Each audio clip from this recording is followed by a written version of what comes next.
Welcome back, everybody. It's time for another edition of Silver and Black Today, an Odyssey Sports original podcast covering the Raiders. Also heard on the radio on 101.5 KDON and 840 KXNT in Las Vegas. Hello, Las Vegas. Thanks for being back with us. Moton, he's a senior NFL writer at Bleacher Report. You can follow him on X at Moton, MoEMoton. I am at LV Gully, the show SNB Today. And yes, Raider Nation still licking its wounds from the ugly offensive exhibition that we saw on Monday night out at Allegiant Stadium. The Raiders still having trouble winning their home openers since moving into Allegiant Stadium. We're here to talk about it. We appreciate you being with us. Our video, by the way, if you're watching us and not listening to us, video brought to you by our friends at Sleeper Picks, where you can get a $100 match on your first $100 deposit to play daily fantasy football. Just use the code GENTY. That's GENTY. More coming up on that later. All right, Mo, first time you and I have had a chance to talk since that offensive nightmare that was Monday Night Football for the Raiders. I think it points out something that we talked about going back to the offseason, the preseason, even before the first game in week one was, don't get too high, don't get too low. This Raider team is not fully built yet. It's going to take time. I think, though, after we saw the Raiders offense make great adjustments at halftime in week one against the Patriots, come out, do some really nice things. Geno Smith, incredibly efficient, 70% on completion rate and so on. We saw some long balls. Then we see Geno Smith become a different version of Gardner Minshew or Aiden O'Connell last year. Raider fans really struggling. How far is this road, or is this just a bump in the road? I wouldn't call it just a bump in the road. I don't know if you remember this, Scott, but in the offseason, I said Geno Smith is going to bring the deep ball back to the Raiders offense, but he's also going to have some 3 interception games. Yep. I remember saying this vividly, that Raider fans are going to love Geno Smith until he has that first 3 interception game, and then they're going to bail on him. And if you've been looking at social media after that Monday night disaster class, people have already saying, "Oh, Geno Smith is a black Derek Carr. Geno Smith isn't it. Raiders overpaid. They shouldn't have got Geno Smith. Send him back to Seattle." This is part of the Geno Smith experience. I didn't think it would happen this early in the season on the Monday Night Football stage against a division opponent. But this is the Geno Smith experience. So I expected to have to see a few games where Geno Smith is going to have 3 interceptions or multiple turnovers. Now it's up to Geno Smith to now rein it in. They asked him about his performance. He says, "I just got to play better for my guys." And I think he will. I think we've seen bounce back Geno Smith in Seattle. I think we'll see it again this upcoming week. But he also has to understand, while the aggressive deep ball is great, and you have the playmakers to do that with Dante Thornton Jr. on the outside, Trey Tucker on the outside, you can also attack the middle of the field. The Raiders should have done that. Some of that may be on Chip Kelly's play design. But Geno Smith in the pocket, he has to make better decisions, obviously. But if you have it in the middle field, if you have an 8-yard completion in the middle of the field, you don't have to throw 20 yards down the sideline. You just have to make better decisions. And at times, as the cliche goes, take what the defense gives you and move the football and move the chains. Yeah, and I have another question about Geno Smith, but I first want to address real quickly, because I saw a lot of it, and it just boggles my mind, and I need to have an intervention if it's you out there. Stop with Cam Miller. Are you kidding me? Oh, they should just play Cam Miller. I'm like, are you kidding me? They don't even talk about Kenny Pickett, who actually has starts and, believe it or not, a winning record as a starter in the NFL. They go right to Cam Miller. It's like, okay, you were in your feels, so I'm going to let you go on that, but stop. Just stop. Mo, on the Geno Smith performance, he didn't look right from the get-go. I mean, he just looked off. It's weird, with as much football as you watch and I watch and a lot of us watch, you just got the feeling early on.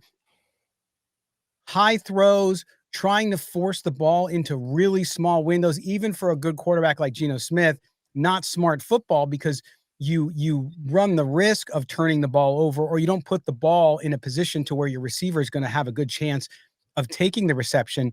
What did you make of that? I mean, he really was forcing the ball, and to your point earlier, he was not taking what the defense was giving.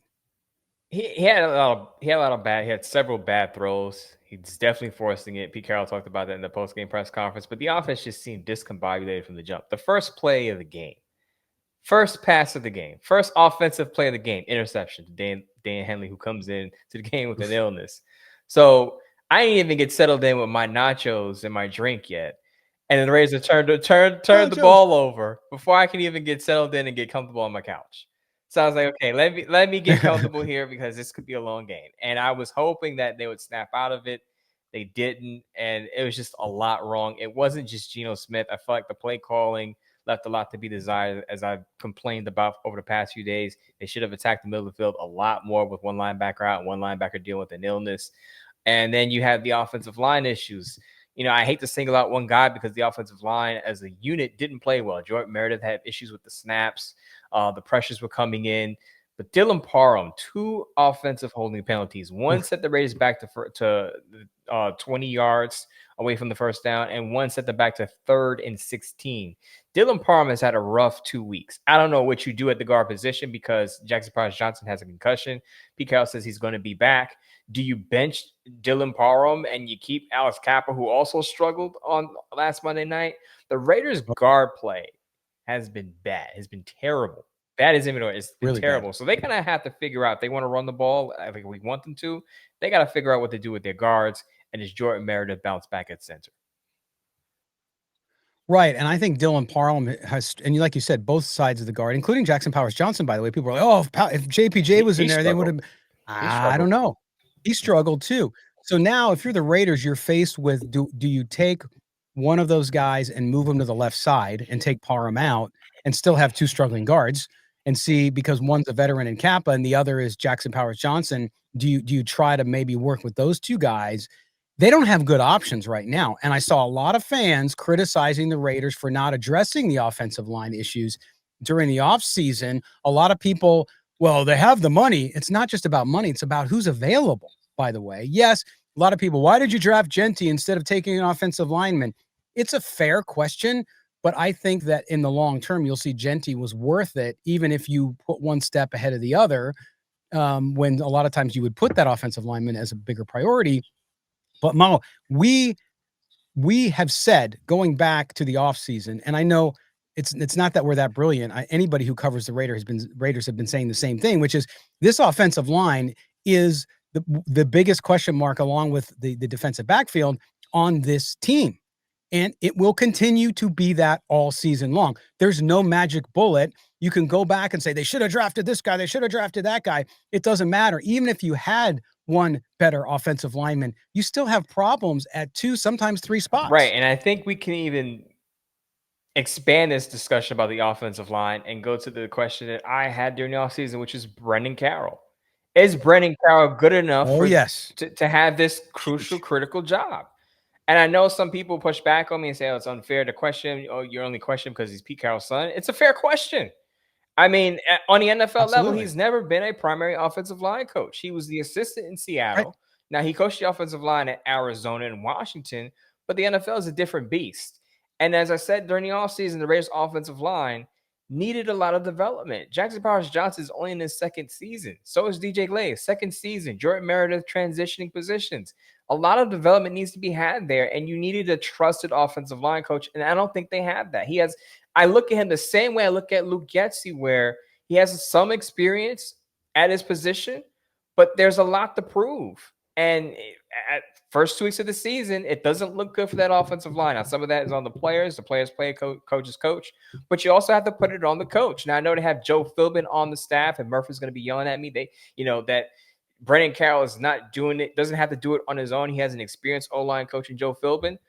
We went through this with Pete Carroll. Hire the guy that can do the job. This is not an apprenticeship where guys get to have a trial run. This is the NFL. We got to win some football games where people are getting fired. Players are going to lose jobs. If you need Joe Philbin to hold Brendan Carroll's hand, you need to get Brendan Carroll out of there and let Joe Philbin run the show. Right. And remember, I saw some of the same people that were criticizing Brendan Carroll for not having experience were some of the same people defending Antonio Pierce. Remember, Antonio Pierce didn't have any experience as a coordinator, goes to head coach. Oh, he's been a player. Doesn't matter. I think that experience, to your point, it matters. Doesn't mean that they're not good people. Doesn't mean that they can't be good coaches eventually. But are you willing to put your season on the line with a guy who might not be able to develop people yet because he just hasn't had the time or experience to do so. Mo, we got about a minute left here in the first segment. Real quick, you talked about offensive scheme. What happened with Chip Kelly? I don't know how you go from calling the game you called against New England to what they did against the Chargers. There are times where you get too cute. You outthink the room, however you want to put it. But it was.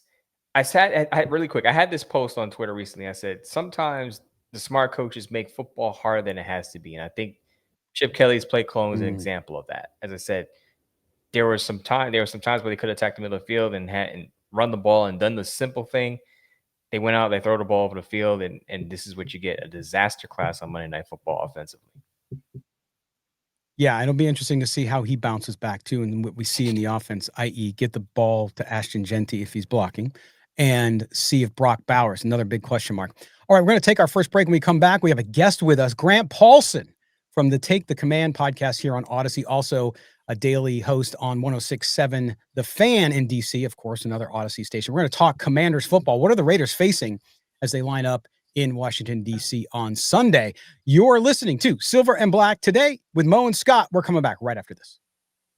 All right, are you using the Sleeper Picks app yet for daily fantasy football? If you're not, you're missing out on a lot of fun, and I'm going to tell you a little bit about it today. Sleeper, of course, the official sponsor here of Silver and Black, today's video presentation for you every single show, and I want to show you what I'm doing. Tonight's game, Miami versus Buffalo. I like a couple things here. When you look at a special, as I'm recording this right now, you can go in and Devon Achane. I like what he's going to do against this Buffalo defense. Yes, Buffalo's better than Miami, no question about it, but I expect Achane, who is a dynamic player, to have a good game, as I expect James Cook, but we'll get into that in a second. But when you go into the Sleeper Picks app, you can go in here and choose this. I've already chosen Devon Achane to go and get a touchdown, right?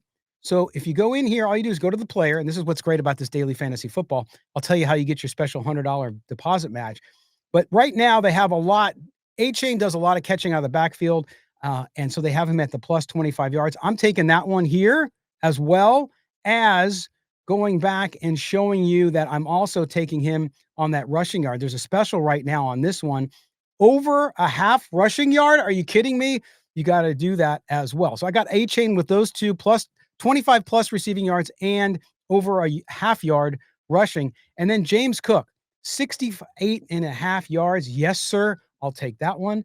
And you check out my entry here. I'm going on the max here. 2 picks at $20. I'm going to double my money there as well. So you got to love it. Go check out the Sleeper app. I'm telling you, Sleeper Picks is the best way to play fantasy football, daily sports, and to make a little cash. Don't you want to make a little cash? Think you know fantasy football? Then try your knowledge with the real money and the Sleeper app and Sleeper Picks. With more stats than any other daily fantasy app, just choose 2 or more of your favorite players from pregame or live. Pick more or less from each category and win up to 100 times your money. And guess what? Get a $100 match bonus when you deposit $100 using our special code GENTY. That's GENTY. Terms and conditions apply. See Sleeper's terms of use for details. Currently operational in over 25 states. Check out the Sleeper app today. Welcome back. Segment number 2 here on Silver and Black today, an Odyssey Sports Original podcast. Also heard on the radio in Las Vegas, 101.5 KDON, and of course, 840 KXNT. We're going to dive deep now on the Washington Commanders. Of course, the Raiders heading out to D.C. to take on the Commanders on Sunday at 1 p.m. Eastern, 10 Pacific. Joining us, member of the family, Grant Paulsen, Odyssey Sports Original Podcast, Take Command. Also host on 106.7 The Fan out in D.C. Grant, thanks for being with us, talking a little about Raiders and Commanders. Yeah, my pleasure, guys. Looking forward to the game. How are you? Doing good, my man. All right, let's jump right in. The big question, of course, Jayden Daniels' injury, what he's dealing with right now, and sort of what I heard you talking about this week, which I think is a really great discussion, by the way, the philosophical debate, about playing hurt versus being 100% healthy. Do they bring him out? Do they not start him? After his struggles against the Packers in that dominant pass rush, I mean, he had 46% pressure rate on his dropbacks. How do you balance Daniels' competitive drive and that valuable scrambling ability. I mean, last year, one of the great stories in the NFL, 600 yards rushing, with that long-term goal of ensuring he's healthy. Look, we all know about the history going back in Washington, of course, 2012, Robert Griffin. But how do you balance that, particularly this weekend as he's coming up? Is he going to play? And give us your point of view on what they do with Jayden Daniels this Sunday. Yeah, so that's the big question, right? Is what do they do with a guy that is a quick healer, seemingly, based on what we saw last year, is going to be pushing to be on the field based on what we know about him? What I was told early in the process was that, this sprained knee, there was severe swelling, and that this could be, a multi-week recovery until he's all the way back. That doesn't mean you can't play through pain 10 or 12 days later. The idea being that they played a Thursday night game in Lambeau, so he had some extra time to rest up. But I don't anticipate him playing in this game. I think it would be really pushing it for him to come back. I don't know if it was a playoff game, if he'd go or not. My guess is maybe he would find a way, and then based on anti-inflammatories and Toradol and all the other stuff they have, in the medical room, maybe you get him to a point where he's not feeling it as much and he just is a pocket passer. But this is the issue for me, is this is the number one scrambling quarterback in the NFL, both in terms of, how many yards he scrambles for. Last year, 600, led the NFL, and also how frequently he does it. Doesn't need to be any designed runs. Like, you could tell him stay in the pocket, as they did against Green Bay. There were 0 designed runs, and he scrambled for 7 carries in that game. So I just think it's about protecting him from himself a little bit. It's week 3. It's a winnable game with him or without him, in my opinion. Not to say they will win, but you've got a Raiders team coming cross country that played on Monday Night Football to play a 10 a.m. local time game, their time, in D.C., as opposed to you, who hasn't played since Thursday night. And for those reasons, I think with Marcus Mariota, who played brilliantly in 2 games off the bench last year in this offense, I think I would take my chances on a week 3 rest spot for Jayden Daniels and ideally get him back in a week. So, Grant, since you think that Jayden Daniels will sit out, what does an offense with Marcus Mariota look like? I know we saw a glimpse of that because Jayden Daniels got banged up last year against the Panthers. So Marcus Mariota was able to come in and kind of be a relief pitcher in a sense. But what does that offense look like? How much does it change with Marcus Mariota in there? Yeah, interesting, Mo. It doesn't change a lot. I mean, what we saw last year was, first of all, you'll see read option a little bit more, like true pistol read option, because Mariota runs it really well, and that's something they did with him quite a bit in his 2 games last year. But he came off the bench after a drive or so in the Carolina Panthers game at home last season, and Washington scored 40 points with him at the helm. There was a game later in the season where in week 18, game 17, Washington had already wrapped up a playoff spot. So at halftime, they sat Jayden Daniels, and the offense was having its worst day of the year, and they were losing to the Cowboys, and Mariota came on and led a game-winning drive and was pretty phenomenal. I think he was like 15 of 18 for a 300-yard paced second half. I mean, so he has played 2 times. He has looked very good. Now, you guys know this. I don't need to tell you out in Vegas. This is not a franchise quarterback. This is not a guy you'd want to start 17 games, but he is the ultimate backup. I mean, he really is a nice, quote-unquote, change of pace and bullpen. I like the analogy you use, like reliever coming in short bursts. He can play at a high level. The one complication here, he did have an Achilles issue all preseason. So he played 0 preseason snaps.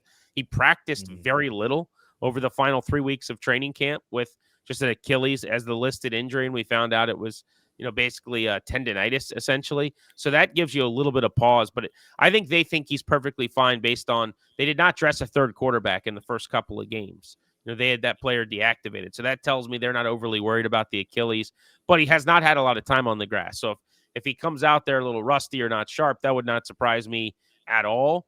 But when we saw him last year, he operated this offense well, and they didn't do anything differently.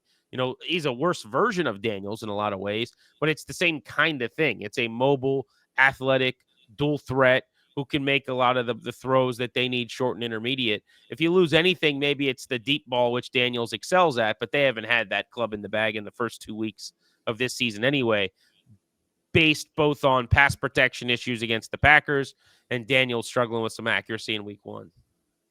All right, Grant Paulsen from Take Command, of course, an Odyssey Sports Original podcast, covers the Commanders, also on 106.7, The Fan in D.C. And Grant, let's stay with that offensive line because, as you mentioned, some troubles there. particularly right tackle Josh Connerly, leading the league, 11 pressures through 2 games. When you look at that situation with Connerly, do you think that he's shown enough of that competitive confidence to stick there, or might they go to Andrew Wiley? Because the Raiders, look, they crapped the bed offensively against the Chargers on a national stage on Monday night, but the Raiders defense has surprisingly played pretty well, kept them in both games that they were in this season so far. What do the Commanders do, I should say, with that right guard position? Yeah, so it's interesting, right? So Connerly, for people that don't track it from Vegas, so he was a first-round pick out of Oregon. He was a phenomenal left tackle in college who allowed, I think, a couple sacks over the last few years. Athletic, good footwork, super mobile, like a next-gen tackle, if you will. Gets out in front on a lot of the stuff that they want to do in the screen game. He's going to be a special player. I really believe that. Right now, it has appeared that he's not ready for the bright lights. I think what you're seeing is he's not playing left tackle, which he's used to. Laramie Tunsil, their big ticket item from the offseason that they traded for, is their left tackle, who's excellent in pass pro. So they've kicked Connerly over to start at right tackle. Week 1, they played the Giants, and Brian Burns lined up across from him, who had almost 70 pressures last year. He's a top 5 edge, certainly in the conference, maybe in football. The following week, this past week 2, it was Micah Parsons on national TV, and Parsons wrecked the game. He had 8 pressures. He lived in the backfield. He dominated Connerly. And now you've got Max Crosby. And so when we talk all week, and we have, about Connerly possibly sitting in this game, it really is not an indictment long-term in any way. You know, Connerly had a rough start to camp, but there was no one more improved from day 1 to the final day of training camp for the Commanders. He, in the preseason, actually played pretty well. I think there's a lot of confidence that ultimately, just based on all of the traits and the physical attributes, this is going to be a Pro Bowl offensive tackle. But I don't know that there's ever been a harder first 3 games than dealing with Burns, Parsons, and Max Crosby, just 3 dudes who eat worlds, right? So, like, that's the conversation. What would I do? I would do what the former head coach of this team, Jay Gruden, said he would do. And Jay Gruden told us on the show this week, we still have him on weekly here in DC on my show, he would sit Connerly down as just kind of a reset, and he would have Wiley, who's a veteran, go out there and try to deal with Crosby. One other factor here is they have this unbelievable blocking tight end that they use in passing downs as like a third tackle. He's great in the running game as well, named John Bates, former 5th-round pick out of Boise State. He pulled his groin against the Packers. I don't think he's going to play in this game either. So typically what you would do is you would have him helping out a guy like Connerly in a matchup like this. But without him, you're dinged a little bit even in terms of how you help your young guy get by. Do I think they'll sit him? I don't. You know, it's not a great look for a front office to be sitting their tackle after 2 poor outings. I think you kind of rock with it and see what happens. You know, I do a pod, as you said, Take Command on the network here with a former player who breaks down the film, and Logan Paulsen. No relation. And Logan thinks that Josh Connerly is maybe playing a little bit better than people would think based on the tape. So there's that. But the pressures speak for themselves. The bad plays are very obvious. I would probably just give him a little reset for a week or 2 and try again when you're not dealing with a defensive player of the year caliber edge, just so he doesn't lose too much confidence. But my guess is he'll play. And if I'm the Raiders, I would do everything I can to try to take advantage of that matchup. Bit of mystery with the Commanders coming up this week. Could you untangle the backfield for us? So Austin Eckler pops his Achilles on Thursday. Look, I felt like, I'm not blaming the Commanders or Cliff Kingsbury for Austin Eckler's injury, but I felt like in spots there were spots for Bill, JCM, to take those carries, and they had Austin Eckler in that role. Austin Eckler goes out. Now there was word that it's now Jacory's backfield. Christian Rodriguez was involved last year, wasn't involved early this year. Jeremy McNichols could be sprinkled in. What does the pecking order for that Washington Commanders backfield look like coming into this game? Yeah, so first things first, Chris Rodriguez, who had a great preseason and looked like he could be the starter, frankly, based on the final couple weeks of August. He has not been active yet. He has been scratched twice. He will obviously be up, and he will get some carries in this game. So that one's easy. Jacory Krosky-Merritt, who has carried the football 14 times in 2 games, had an awesome debut, 10 for 82 on the ground, was number 2 in the league in rushing yards over expected per attempt in week 1 in a banner game against the Giants. is going to be their featured first and second down back initially. There's no reason to assume that won't be the case. He'll get the first crack at kind of solidifying himself as a first, second down bell cow. To your point, I was frustrated by the usage of him against the Packers on Thursday Night Football in Game 2. He had all of 4 carries in that game, and he was okay with those 4 carries. But Austin Ekeler carried the ball twice as much as him, which didn't make a lot of sense to me. Now, they used Ekeler a ton, understandably, because I don't know if you guys, well, you certainly have been tracking. I was going to say, I don't know if you guys watch the young backs around the league, but you're well aware of Ashton Jeanty's work. I mean, being an exceptional running back is more than just being able to carry the football. Like, there are some gross reps for him in pass protection making the rounds on the internet right now. And I don't know what to expect from JCM in that capacity. They're not sold yet, I don't think, on third down that he can hold up against, blitzing linebackers. And so that's where Ekeler was their 2-minute, 4-minute offense guy, their pass protector in the gun, their pass catching running back. I think you'll see Jeremy McNichols in that role primarily. So, like, from a fantasy perspective, I think there's a possibility that McNichols ends up catching the most passes for them as like the Ekeler light, so to speak, until Merritt can prove he can do that. And then maybe when he holds up in pass pro, if he's willing, when he shows he can catch the football, he can eat into some of those attempts. But I think early on, it's going to be very similar to what you've seen, which is, McNichols as Ekeler basically in that role, and then Krosky, Merritt in the first and second down capacity, with Chris Rodriguez serving as McNichols now, who was like put the game away against the Giants thumper physicality, the short yardage guy. I think that's going to be what they do moving forward. All right, let's talk about the defense for Washington. Dietrich Wise, of course, out facing the Raiders. And you look at what happened against the Packers, a lot of motion that we saw, a lot of shifts that impacted sort of that Commanders defense. The Raiders, of course, again, had a clunker on offense, but Chip Kelly knows how to kind of design an offense to do those things. When you look at the loss of Wise and what the Commanders learned from the Packers loss, what do you see as opportunities for them against the Raiders? And then perhaps what fits the Raiders may give them with their offense, especially if Brock Bowers gets a little bit more healthy, they start running more of that 12-13 personnel against this Commanders defense. So that would be my biggest fear if I'm Washington staff and if I'm Joe Witt and Dan Quinn specifically on defense, is I don't really have a good plan for Brock Bowers. I don't know how many teams do.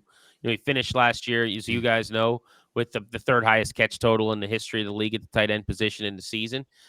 The benefit, if I could use this oddly, was watching him on Monday Night Football. He looked compromised a bit. I mean, he was clearly a bit hobbled and just not himself.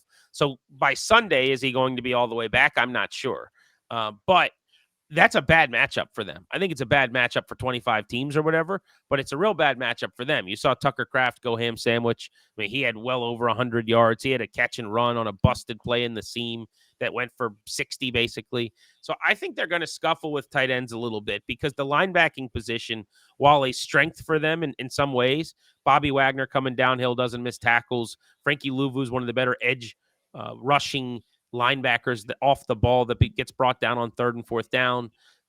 Neither of those guys are a flip their hips, turn and run with a tight end guy at this point. So they got to use safeties. They've got a linebacker they like that can run in Jordan McGee, but he's very, very young. And frankly, I think he had a misplay on one of those long plays by Kraft. He's played very little football. So a guy like Bowers, I think, can take advantage of that. So it's going to take, I would be surprised if they don't go to more of like a heavy look where they add safeties over linebackers and maybe they play one of their extra safeties to try to defend him. But that's definitely a concern for me in this football game. They've done a really good job stopping the run to this point by and large. But you mentioned the loss of Wise. I think this is catastrophic in a lot of ways. His size is incredible. I mean, he is a gigantic person off the edge.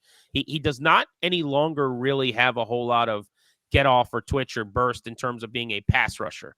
But he was always going to be in the right spot. He was going to force the ball out of the quarterback's hands unchecked, coming off the edge on bootlegs.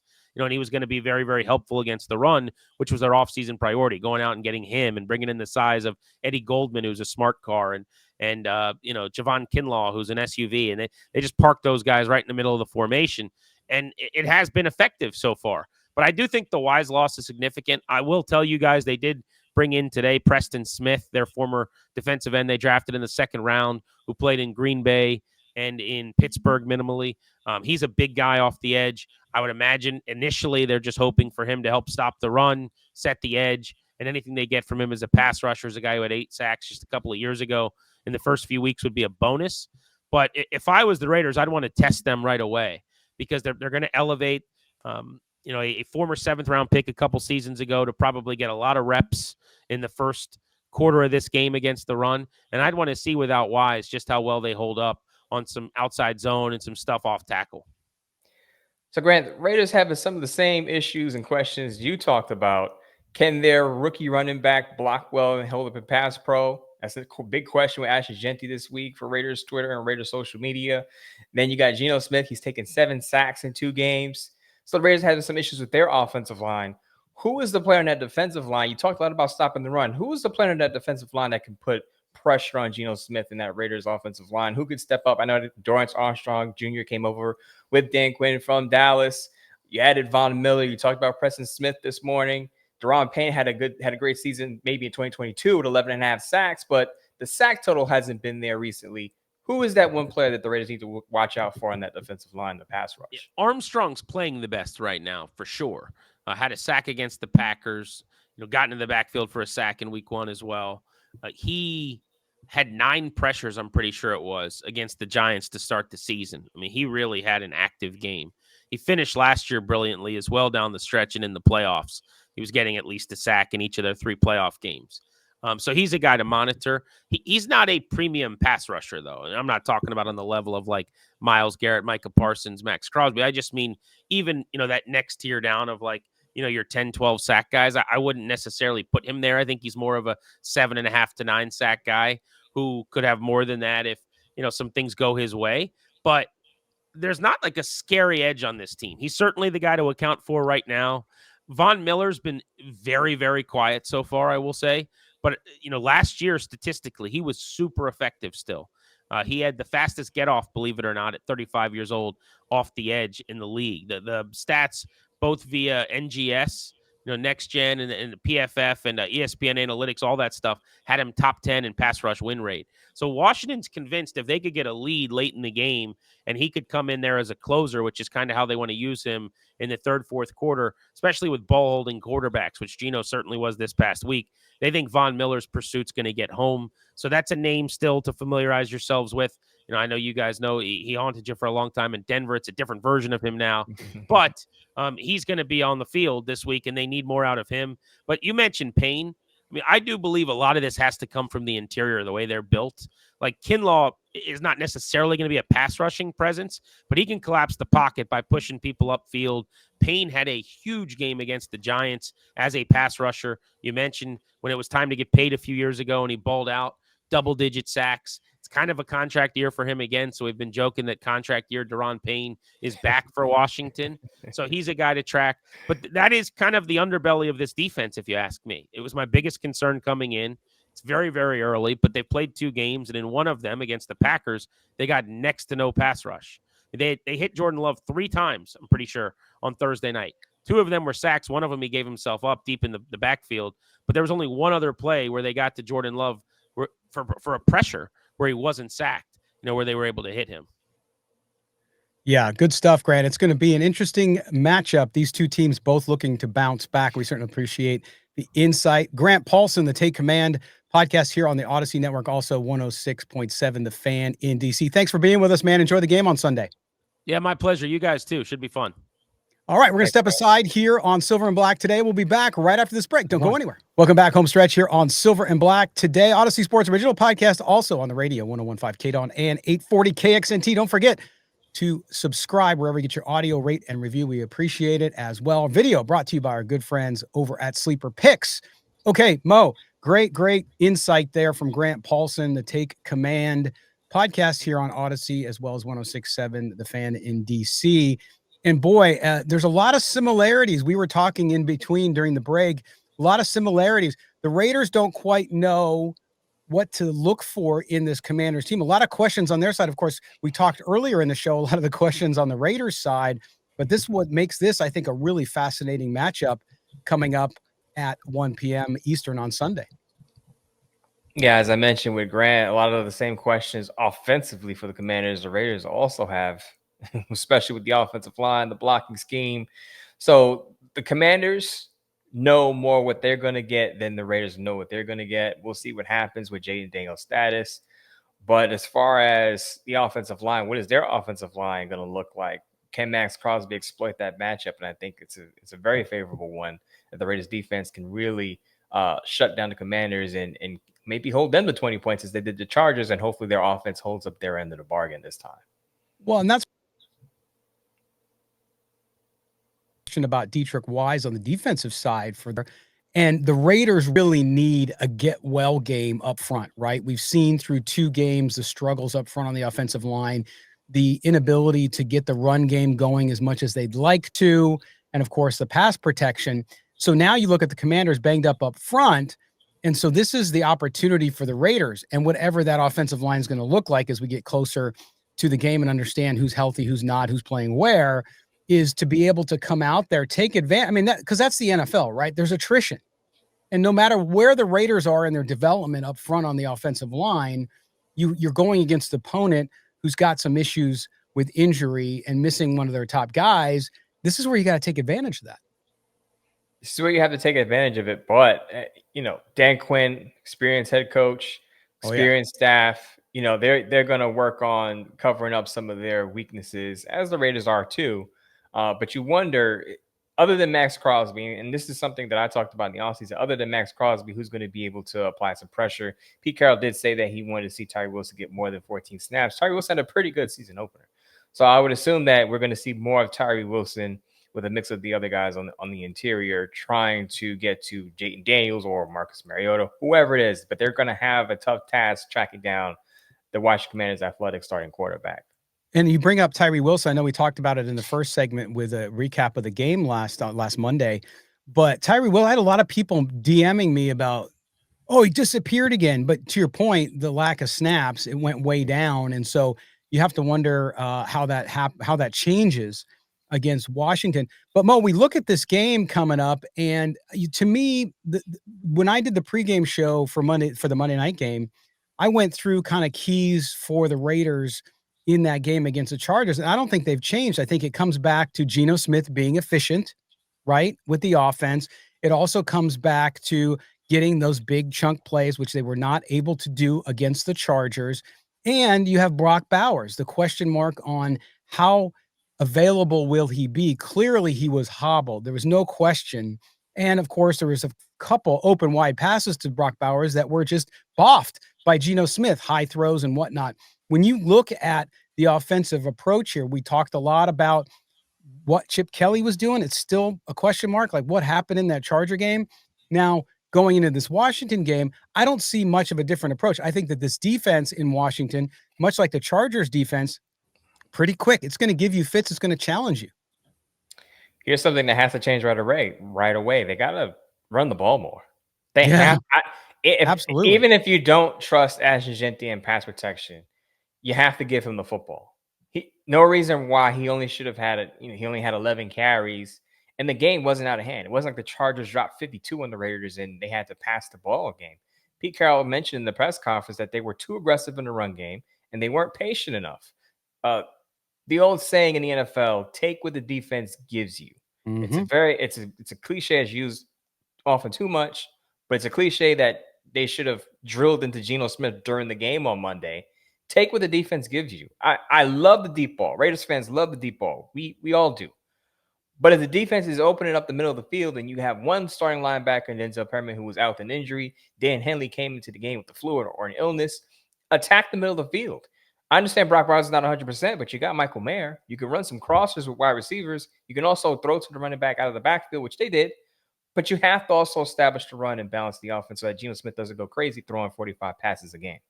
Well, and all you have to do is look at Chip Kelly's offense, the scheme, not only what he did at Ohio State, and you're saying, well, it's college. No. It's the same system. Yes, of course, adjusted for the NFL, but it doesn't work well without the run. Not only that, and I know I complained enough about the use of Ashton Jeanty in segment number 1, but to your point, Mo, not only running the ball and sticking with it, we saw it in the NFL last Sunday. Teams were struggling with the run. We had a lot of good defensive stands early on, but teams that kept with the run eventually saw the benefit to it. Not only that, but Mo, what about Ashton Jeanty in the passing game? To your point, get the ball in his hands. If you have to check down, now Geno Smith checked down a couple of times where maybe he shouldn't have, but I just saw a lack of planning to me there in using this offensive player that you have there as well. And there is, and I get that point, and I do agree with you. The problem though is if you don't hold up in pass protection, you're not going to be on the field for those third down pass catching opportunities. Yeah. You have to be better in pass protection. I did a Bleacher Report video this week, dropped it on Wednesday, where Ashton Jeanty can improve most, and it was pass protection. If you look at PFF, or if you just look at watch the games, he's allowed 3 pressures on 16 pass blocking snaps. 3 pressures on 16 pass blocking snaps is a lot for a running back that you're trusting on all 3 downs. So in that sense, he has to get better, or else you're going to continue to see Zamir White and Dylan Lowby get those pass catching opportunities. Zamir White was a lot better in pass protection. Pete Carroll said, he kind of alluded to that Dylan Lowby could get more snaps and maybe a bigger role. So I don't think we'll see Dylan Lowby and Zamir White go away in terms of the pass catching opportunities. But even with Ashton Jeanty's questionable pass protection, you can still hand the ball to him on those early downs and still establish the run. And the thing with Ashton Jeanty is it's not going to change overnight. He's not going to suddenly become a great blocker. But if you're Chip Kelly and Pete Carroll, you have to see improvement week to week. So he's got to do better against Washington, and they have to see it in order for him to earn that time. Mo, we got a couple minutes left in this segment as we wrap up talking about the game coming up against the Commanders here on Silver and Black today. When you look at the defense, I saw a lot of people criticizing the defense. The defense was the reason the Raiders were anywhere near close to being in the game against the Chargers and it not being a blowout. So I think a lot of people were just being emotional, which is totally fine as a fan. I get it. But you look at this defense against Washington, they catch a break. Obviously, Jayden Daniels at 100% is an amazingly dynamic player. Now they're probably going to have to deal with Marcus Mariota, has got his own strengths, as we talked about with Grant. But what does this defense have to do to keep this team in the game as long as Geno Smith and the offense can get back to form? Well, they can't allow too many explosive plays. You saw them give up a touchdown to Keenan Allen last Monday. They gave up a long 60-yard touchdown to Quentin Johnston. They can't do that. But I will say the defense has allowed all of 9 points in the second half of the first 2 games of the season. 9 points in total in the second half. They haven't allowed a touchdown in the second half yet. The Chargers only scored a field goal last Monday. The Patriots only had 6 points in week 1.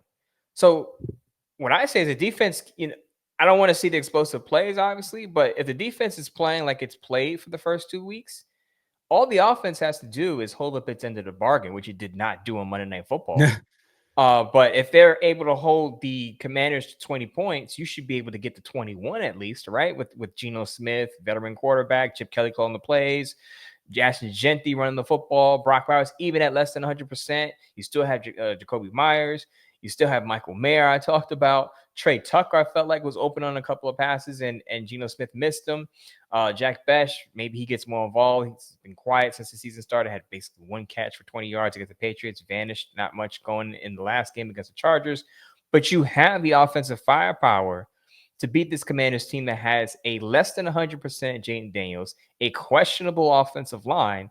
I know they're going cross country, and there's this narrative about West Coast teams going east. We saw the Raiders beat the Patriots in the season opener, so it gives them some confidence that they can go across country and beat Washington this upcoming Sunday. The Raiders' offense has to hold up its end of the bargain. They have to put up points. Well said, and that's going to be the key to this game. Can Geno Smith bounce back? I think he will. To what degree? As long as he's not having a 37 passer rating, which was brutal. I mean, I expect him as a pro to bounce back, okay? I don't expect him to go out and throw for 450 yards. That's not what I'm saying. But I do expect them to do. I think this is going to be a close game. I think the Raiders can win. And in fact, Mo, I think this is not a must win. Of course, it's early in the season. But for the Raiders, from a confidence level, especially on the offense, for them to go out and execute and be efficient is very, very important as they head down this next stretch here in the schedule. So that'll be great.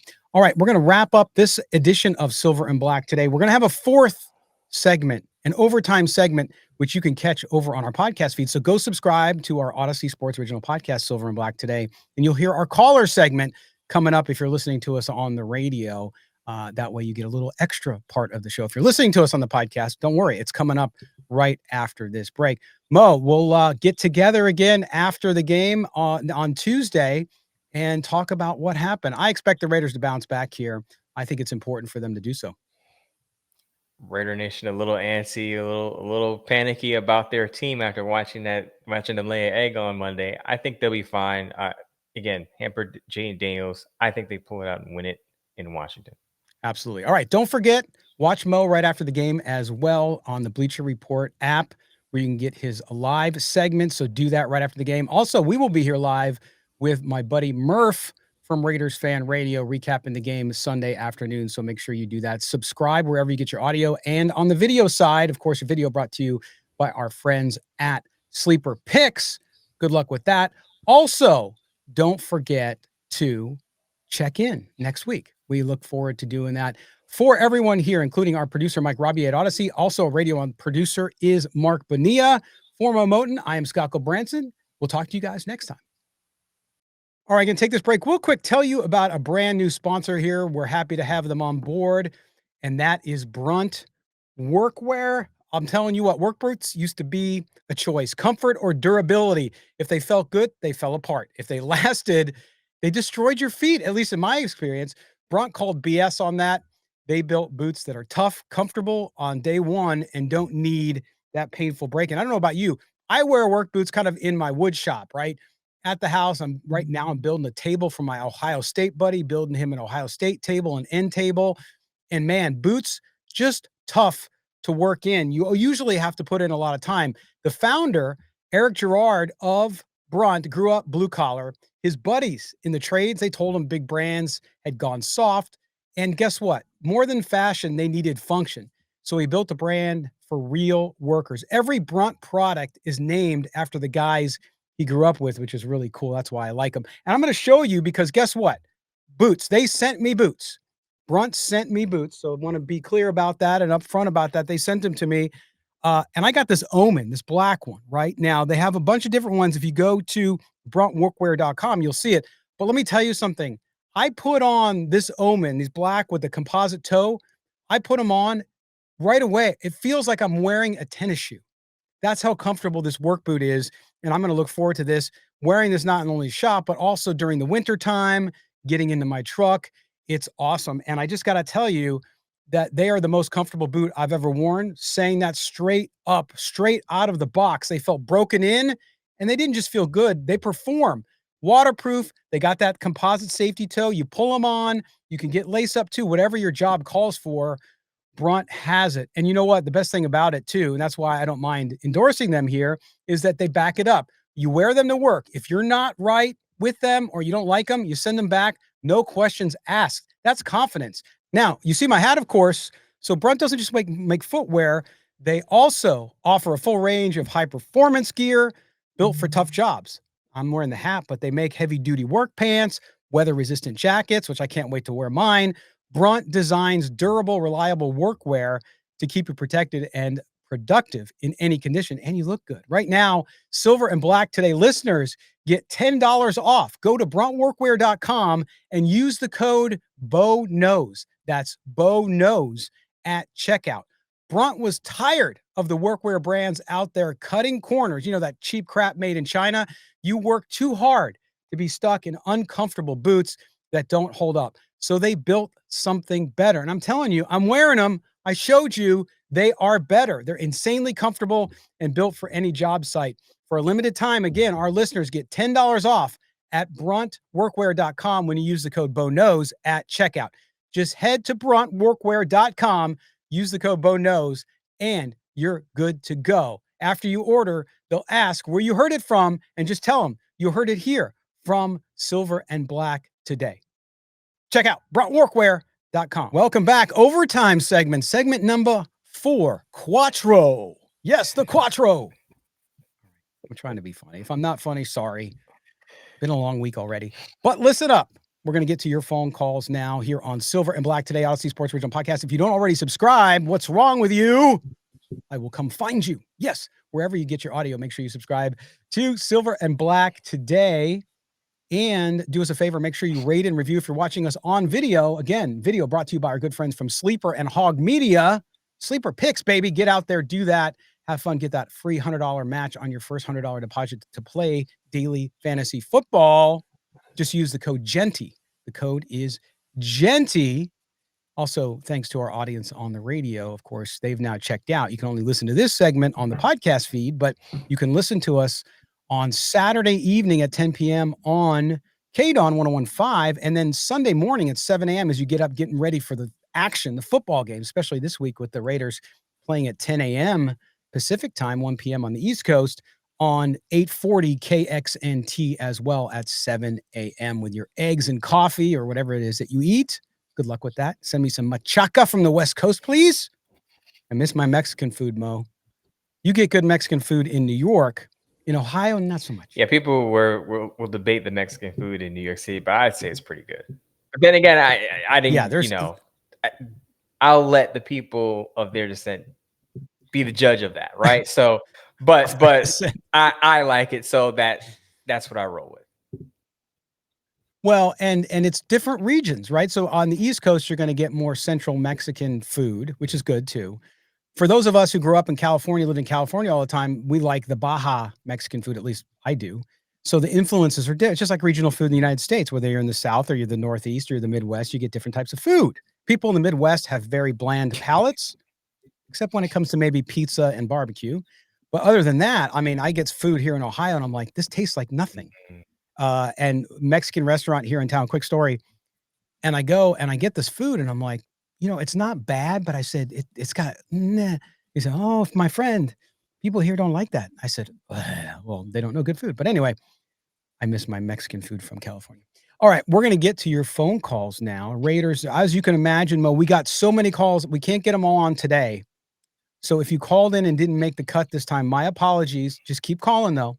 I try to mix it up. I'm not going to put the same people on every single time. So make sure you call in 702-900-7869 is the number. Mo, we're going out first to our buddy Anthony out in Sacramento. Here's Anthony.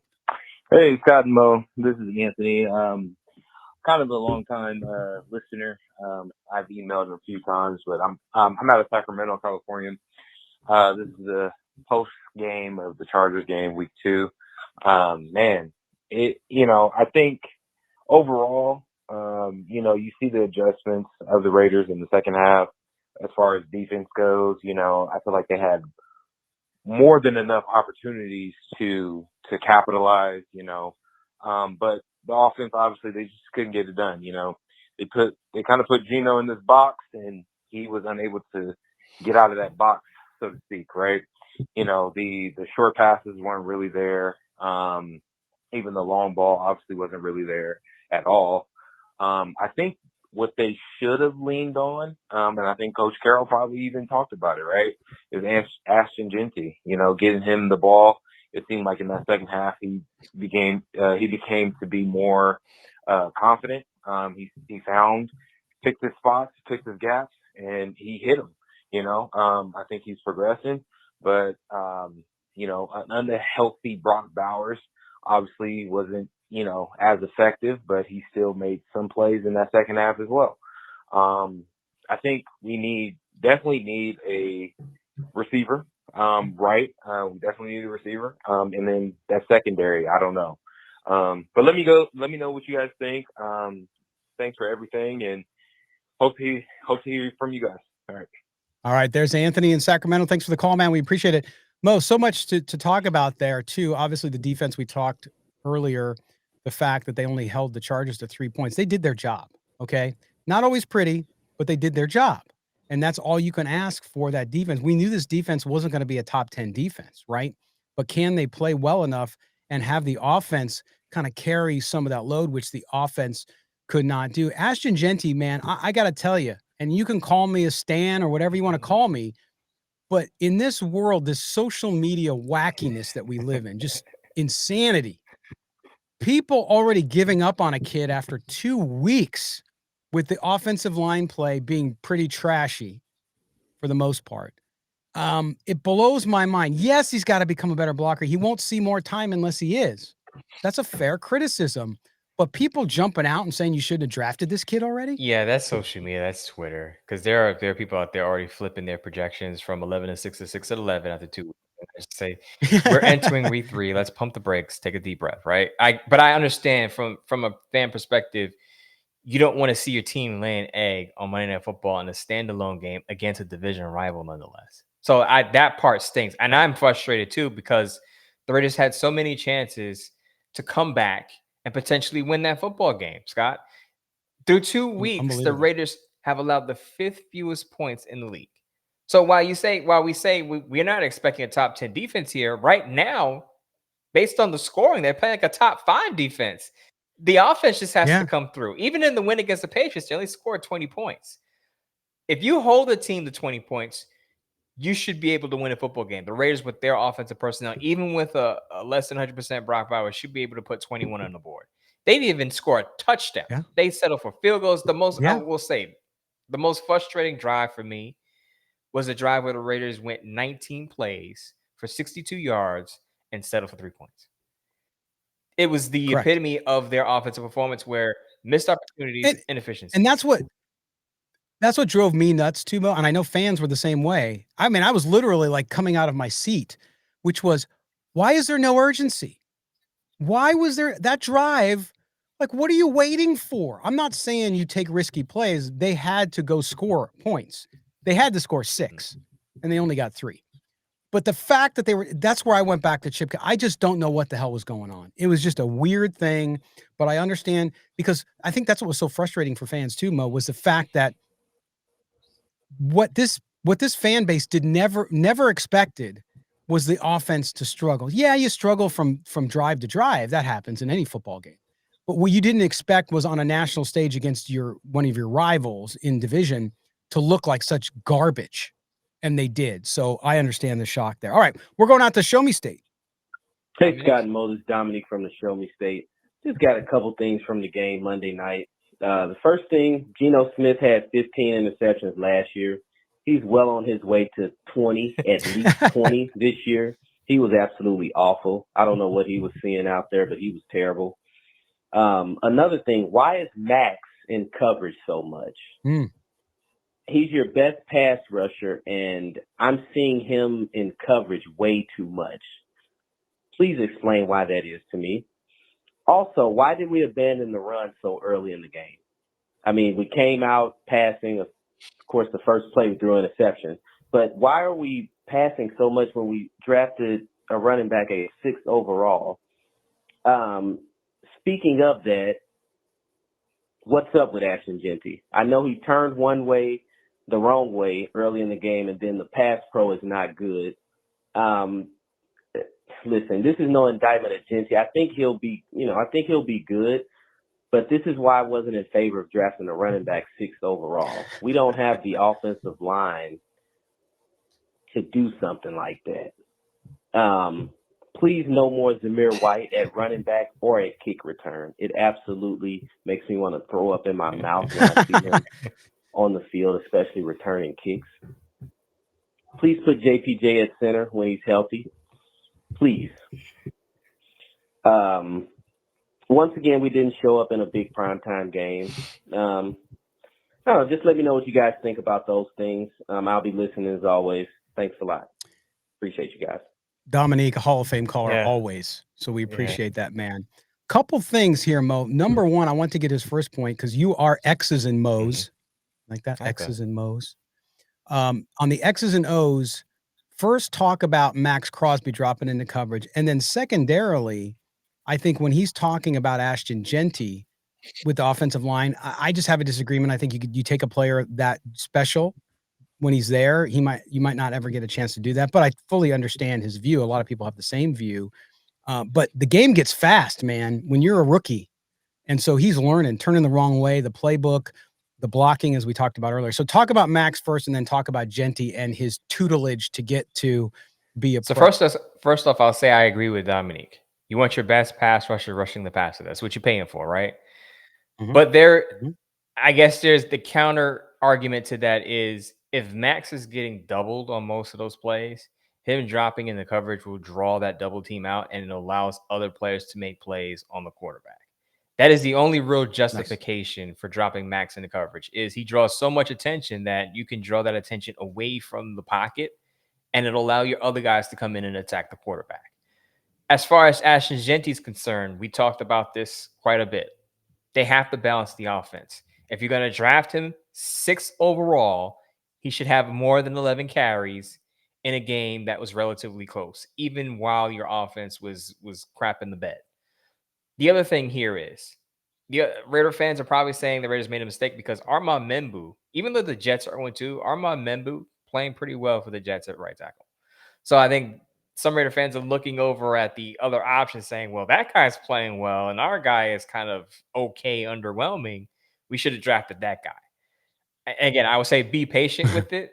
Ashton Jeanty has taken accountability. He said, look, I ran the wrong way on the play. He said it. We all saw it.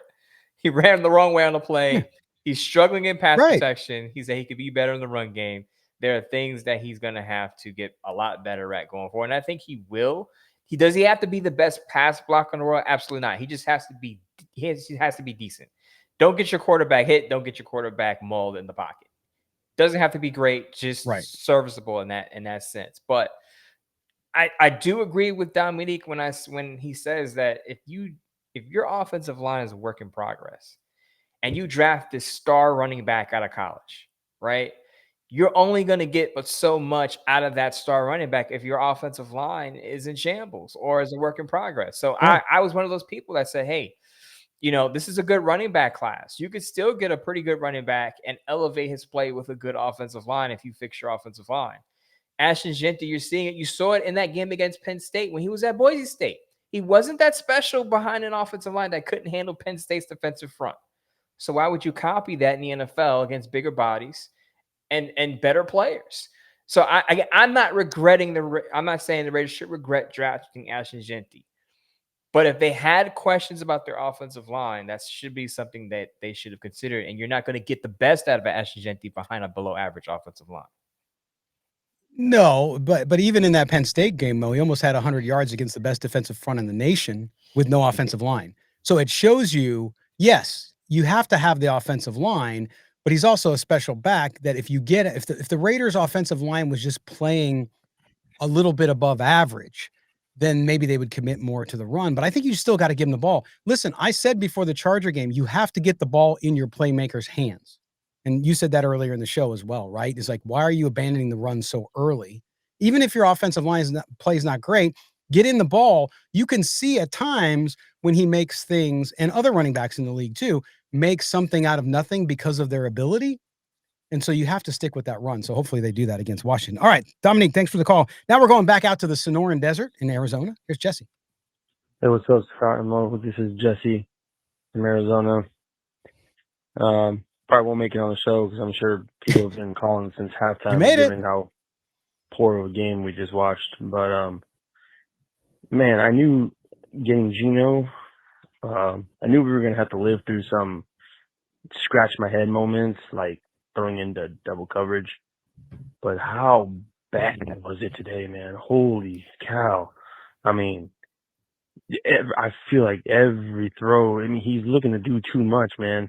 He just needs to play ball. Like in the fourth quarter when they settled into their offense and they were playing the they're throwing to the middle, getting maybe 6-7 yards a catch. We were moving the ball, at a very slow pace, but we were moving it. He just tries to do too much, man. Playing damn hero ball, and it cost us the game, man. Honestly, and the O-line was terrible. I mean, we can't get Jeanty, can't get him any space to run. He's getting hit in the backfield. People missing their blocks. Myers missed his block on one of them throws that to the outside for Jeanty. It's just a poor game all. But I will say this, for anybody feeling real down about this game, let's be real, guys. The Chargers they're good. They have a good legit defense. They got good people over there. This is normally a blowout. This should have been a blowout. But given all the shit that went bad, this should have been a blowout. So to only lose 29 is it shows that somehow, some way, this team is kind of ready, I guess, or well coached. Like I said, normally this would be a blowout. We'd all have been talking about a 30, 40 point, 20 point loss. So Yeah. I guess that's a positive. But on to the next one, man. Let's go Raiders. There you go, Jesse out in Arizona. And Mo, good point there. I mean, listen, I thought again, it's hard when you get your ass handed to you like the Raiders did on Monday night. But literally looking at the positive, again, you go back to being the 5th best team from a scoring perspective defensively in the league. If I'm a Raider fan heading into this Commanders game on Sunday, you got to feel good about that. So give yourself more hope, even though they got to go on a short week East Coast. If the offense can just score 2-3 scores plus a couple kicks here and there, and your defense holds up the way it has been, this team, like I said earlier before week 1, this team's going to be in a lot of games late. Some they'll win, some they'll lose. The Raiders have to, I should say, Geno Smith has to figure out how to beat cover 2 defense, because that's what the Chargers ran a lot of, too high safety. And Geno Smith played right into the Chargers defense's hands, throwing deep downfield into that cover 2 shell. So as I said earlier on the show, he has to take the underneath stuff. I know it's not the flashy big play down the field, but you have to move the chains. You have to sustain drives. Going, being being second in 8 and 3rd and 8, being behind the sticks is not a good thing for this offense, especially when it's not balanced with the run game. So you have to make up for that and take those underneath throws and take those easy completions so you can move the chains and get further close to that first down marker. But he's going to have to learn how to beat cover 2, because I'm sure he's going to see a lot of it. It's a copycat league. The Washington Commanders saw what the Chargers did, and they're going to have 2 safeties sitting on their heels, and Geno Smith is going to have to learn to take the underneath route. Absolutely. Thanks for the call, Jesse. All right, now to our buddy Yandog. Hey, Scott, Mo, Yandog again. I called this morning, Tuesday morning, and now it's Tuesday evening. I just wanted to put this to you guys, and I'm changing my, mine as far as a record. I'm looking at from 11-6 to 5-12. Wow. If they get 5 wins, I'll jog around the block 50 times if they can get that. The way they look, I'm very, very upset. I'm taking this to heart because I've been a Raider fan for 58 years. And the running game wasn't working because the offensive line can't block. We got nothing to be happy about on our opener with all those people there. Raider Nation, best fans, silver and black in NFL. And I'm just upset. I just talked to Tarek. He's coming home. He's in the highway. We're talking while he's in the car. And that's it. I'm just tired of it. I don't want to even see that, the performance. It was just ridiculous.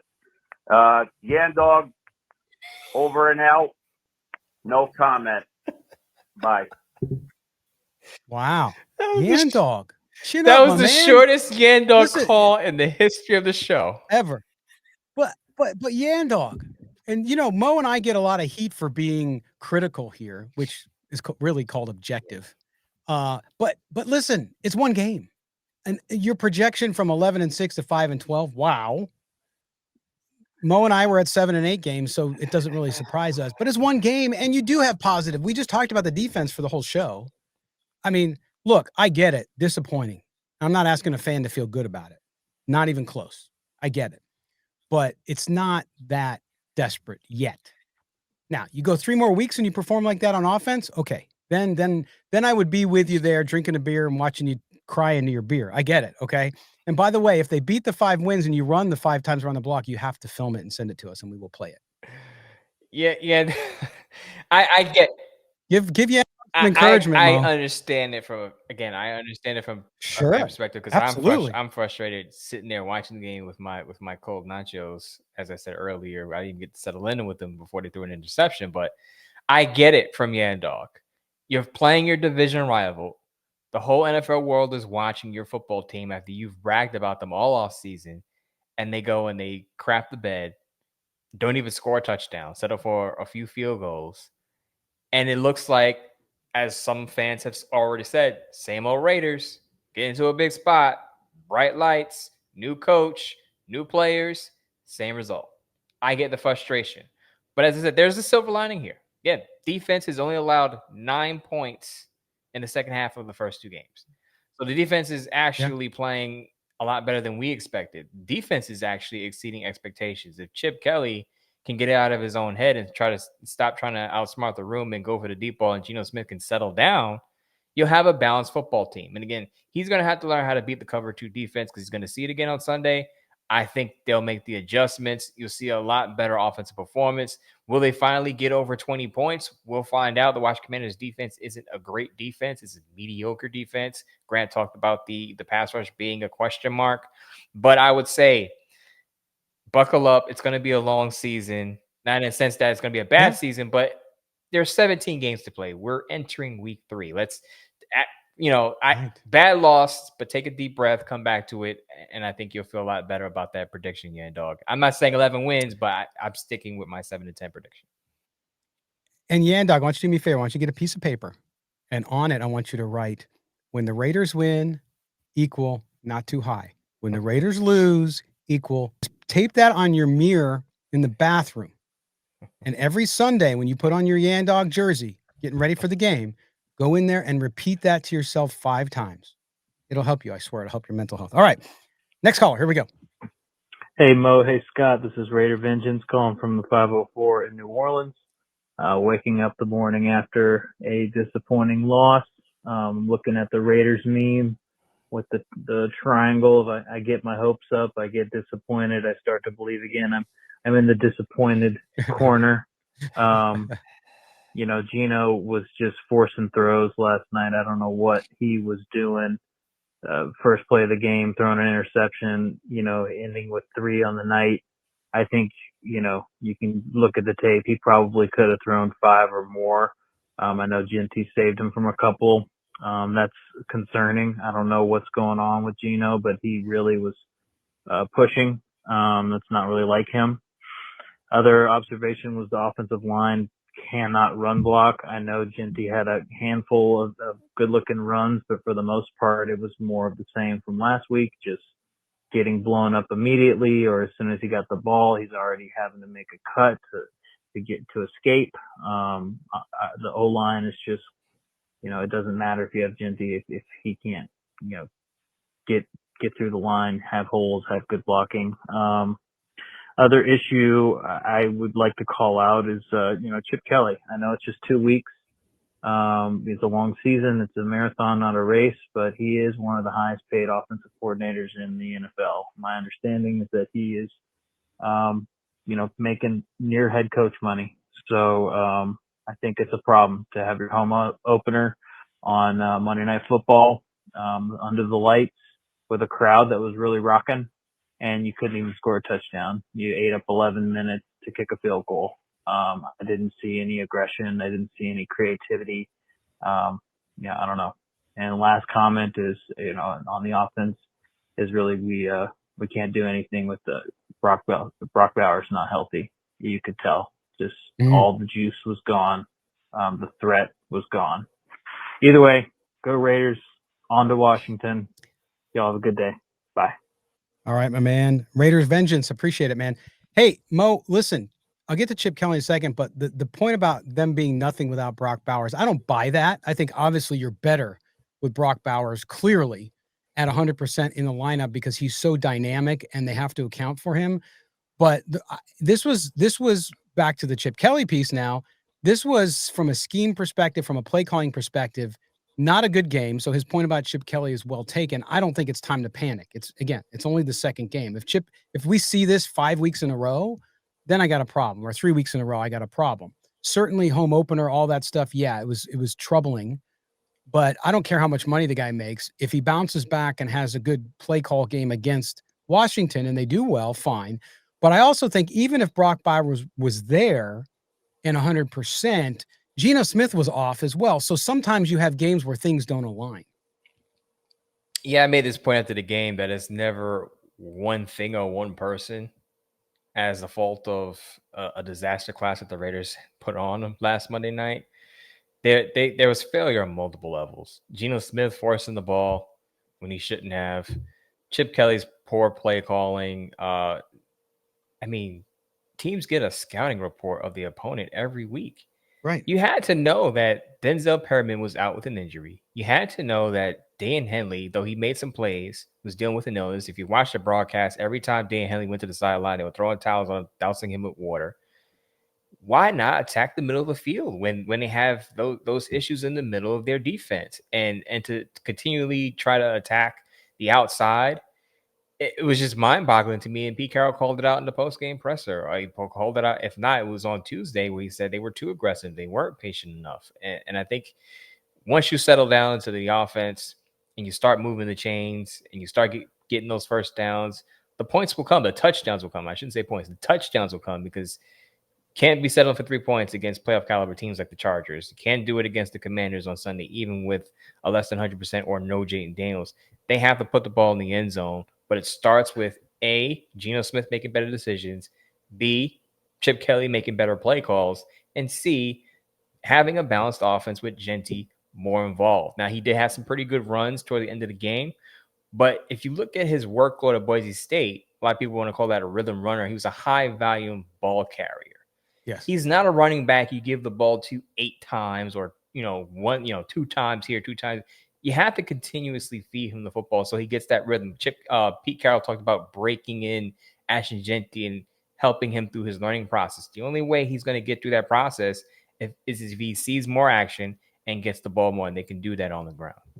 Absolutely. All right, next caller, Ryan in Fullerton, California. This is Ryan from Fullerton. Just want to talk about the game. It kind of had, as soon as it was done, it kind of reminded me of that Carolina game last year. Once it was finished, a lot of hype, a lot of excitement. Raider Nation's in the crowd, packed it out, and then didn't come out with the W. Not as bad as Carolina, because you lost to Andy Dalton that game, but this game, I think it really came down to, the defense. They played really well, all things considered, and they kept them in the game. They only gave up 20 points. You're going against, it's the NFL. Sometimes you just can't shut guys down. Look what the Broncos gave up to Daniel Jones the day before.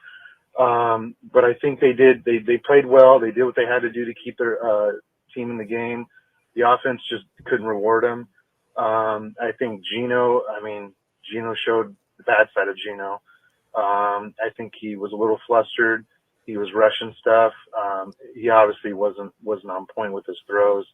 I think he missed Bowers in the end zone at one point. He threw him high. If he hits it on the money, that could have been a big touchdown for him. But yeah, 3 picks. It's hard to overcome that. I think Bowers. I thought going into the season that Gino was going to be the most valuable player on offense, just because he is the quarterback. But now I think people realize this offense is as dynamic as Brock Bowers is healthy. And he wasn't healthy in this game, didn't have much juice. He was barely getting off the line, but he still was pretty effective, all things considered. But this offense, man, they need that guy to be healthy for them to really push that ball down the field and make plays. I hope they get Jeanty going a little bit more. Onto the Commanders. Jayden Daniels could be out. Eckler's obviously out. That could be a game they could maybe steal. Get a good bounce back, and then onto the Bears for the next week. But appreciate you guys. See you next time. Bye. Ryan in Fullerton, California. That's the thing I was going to mention. Brock Bowers, short week, and we talked earlier about the fact that the Raiders can be effective without Brock Bowers. Of course, they're a different team with him, no question, because he's that great of a player. But we talked about with Grant Paulsen about Jayden Daniels and not risking the future for the short term, making sure he gets healthy. I think the Raiders got to do the same thing with Brock Bowers coming up this game on Sunday against Washington. I would not push him to be out there more because of that need and get him hurt so that you might lose him down the line. I'd rather see him get healthy. The question is, if you play, can you make the injury worse? Because if you can play and the injury won't get any worse, then Right. it's better to have a Brock Bowers at 60% than no Brock Bowers. Because the defense still has to account for him. You saw that he could still catch the football. And as the caller pointed out, there was one play where Geno Smith goes to Brock Bowers. It's a touchdown if he hits Brock Bowers in between the numbers. But he sails him high and no touchdown. So Brock Bowers could still be effective as he is, even at less than 100%. So unless the injury can get worse and it could delay his full recovery, then you consider that. But assuming that is not the case, and I would assume they wouldn't put him in harm's way this early in the season, given how valuable he is to the offense, I don't think that is on the table for them. But if he's 65%, if he's 70%, put him out there, because the Commanders have to account for him, and their defense has to allot guys to him. And then you can open up the field for other players because they're paying attention to Brock Bowers. Yes. And I said that before the Charger game, right? Which is, as long as he's on the field, they have to account for him, even if he's not 100%. So that does open up. The Raiders just couldn't capitalize on those other people being open when Brock Bowers was out there. Because remember, again, Brock Bowers, the presence, even if he doesn't get the ball. So make sure you watch that as well. Mo, real quick question before we get to the next call is, where's Raheem Mostert? Like, don't you think they could benefit from him in the game, his experience, his ability to block, his passing ability as well? I'm still not understanding why he's healthy scratch. I've been asking this question for 2 weeks, Scott. What was the point of keeping him on the 50-man depth chart if he's going to be a glorified running back coach? I see Raheem Mostert coaching up the guys on the sideline, but you kept Zamir White and Raheem Mostert, and Raheem Mostert's been a healthy scratch. You would think that if you don't trust Ashton Jeanty in the pass protection schemes, Raheem Mostert could be valuable in that role. Dominique from the Show Me State said, I'm tired of seeing Zamir White catch footballs out of the backfield. Enough with Zamir White. Zamir White is not a natural pass catcher. That is not his strong suit. Raheem Mostert, that is his strong suit. Why is he not involved in the game plan? He's the guy you could trust in pass protection, and he can catch out of the backfield. So I don't get Raheem Mostert being a healthy scratch for 2 consecutive weeks when you need that type of addition to your offense. Absolutely. All right, now on to Pastor Mike behind bars. Scott, Bo, Pastor Mike behind bars, sitting in the Vegas airport, 5 o'clock in the morning, going back to Boise here in a little bit. What the heck happened last night? I mean, I don't really get it. We knew the offensive line was going to be a problem. It's obviously a problem. Gino didn't show up, forcing balls. But the biggest thing to me is, why aren't you feeding Jeanty the rock? Mm-hmm. I mean, last year I was like, yeah, we have adults in the room, and Chip Kelly, and coaching matters, and the coaching was just horrible. The offensive play, game planning was just horrible. So the only good thing is, you know what? So on to the next one, I guess. We'll see what happens this next week. Thank God, and this isn't the end of the season, but it's going to be a long one if we can't get things figured out. I'll talk to you guys later. Raiders. There you go. Pastor Mike sitting in the Las Vegas airport the day after. Oof, that's a rough one. A rough flight back. Well, it's funny he mentions coaching. We talked about Chip Kelly and all that. I'm not going to rehash it, but I noticed in the press conferences post game, then early in the week, later in the week, Pete Carroll had an edge. He was not happy.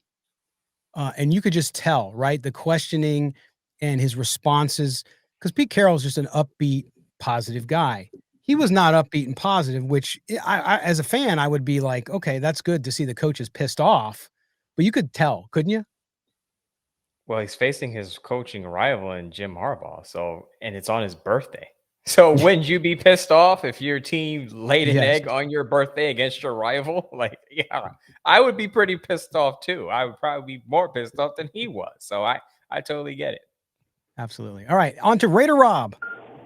What's up, Scott? What's up, Mo? This is Raider Rob, a.k.a. Raider Rob Stradamus, calling from San Diego. Yeah, what a horrible game. Geno Smith played awful. Chip Kelly just got out-coached. Defense played great on the Chargers. They kept everything in front of them. Geno, man, he missed Brock on that easy touchdown pass and just sailed on him. Putting in Zamir and Lavi actually looked pretty good, but I think Gaston needs to get more touches. It seemed like right when he was getting on the roll, they took him out. But my main reason for calling is, the offensive line is not the right combo of guys. I think Raider Nation, including myself, was smart to worry about JPJ not playing center. It's looking like, this is like last year. If you remember last year, it was a rotating guys at offensive line. They seemed to figure it out at the end when the offensive line finally solidified. I believe it was Colton Miller at left, Jordan Meredith left guard, JPJ at center, Parham at right guard, and Glaze at tackle. I think they should put JPJ back at center. I think they should try one of the rookies at guard. Justin Meredith might be a more cerebral player than JPJ, but he's not strong. He doesn't get any push. Parham doesn't really either. Those are guys that never get pushed. They just kind of, push the guy up and stand up straight, and that's about as good as they go. JPJ is the only guy who gets pushed on that line, and Colton Miller is obviously a really great lineman too. So do you guys think that they're going to make a change? And I want to just end the call by saying Brendan Carroll is not a good coach. Pete Carroll's a good father, but sometimes that's to his fault because his boy, he might be, it's not looking too good. I don't know what they were thinking with the JPJ move. I think Raider Nation was smart about that, and it's starting to validate that JPJ should be a center, not a guard. Justin Meredith looked good at left guard last year. Put him back over there at left or right guard. Anyway, looking forward to I'm not pushing the panic button, you guys. I'm still high on this team. Hey, man, it's week 2. It's preseason until like week 5. So let's see what happens. Raider Nation, we're going to be good. I'm not worried on Gino either. All right. Go Raiders. All right, Mo, Jordan Meredith, listen, I'm not ready to check out on him as center yet. I'm just not. He had an excellent game against New England. It was a great game. So he has a terrible game against the Chargers. Absolutely. Huge defensive front, by the way, for the Chargers. Not a terrible defensive front. So I'm not ready to check out by him. I think there is some bias here too with JPJ because he was not some all-pro center last year. He had his issues too. I'm not saying he was good, very good at times, but this idea that you could just switch him back to center and everything will be fixed, it doesn't hold water with me. It's all about scheme. Whatever scheme they're running, and I talked about this in the offseason, Pete Carroll kind of hinted that for this particular scheme, for Chip Kelly's offense, they want a bigger guard, and they want a center who is more, how should I say this, technically sound. Mm-hmm. So Jackson Johnson had 11 penalties last year, had some issues with the pre-snap. You remember the Kansas City Chiefs game. There are some issues there pre-snap that you have to understand centers are responsible for.